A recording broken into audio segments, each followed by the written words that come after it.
So to start of with the interview, ఈ mister Bachchan అనేటువంటి cinema మీరు ఒప్పుకోవడానికి గల కారణం ఏంటి? ఇందులో మీరు 2 థింగ్స్ వాడకూడదు అనమాట. ఒకటి, నాకు స్టోరీ నచ్చింది.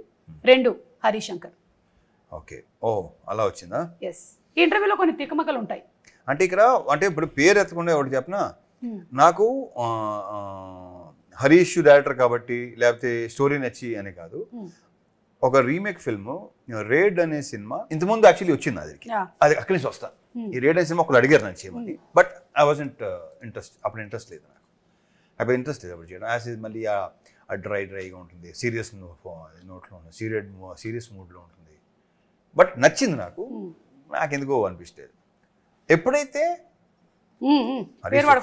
ఓకే ఎప్పుడైతే ఇతను ఎంటర్ అయ్యాడో, సో అలా నచ్చు ఇతను ఎంటర్ అవగానే ఎస్, ఎందుకంటే తను దాన్ని మార్చేయగలడు. కరెక్ట్. ఇంతకుముందు తను అది ప్రూవ్ అయింది. నాకే కాదు చాలా మందికి ఆశ్చర్యం వేస్తుంది అలాంటి రీమేక్లు ఇంత బాగా చేయటం. అదొక మెయిన్ రీజన్. దానితోడు ఇక కథను మార్చేయటం కానీ ఇంకోటి కానీ సాంగ్స్ కానీ ఇంకోటి కానీ, రేపు సినిమా థియేటర్లోకి వెళ్ళి కూర్చొని సినిమా చూసిన చెప్పి ఎవరైతే రేట్ చూసారో వాళ్ళు రేట్ని మర్చిపోతారు.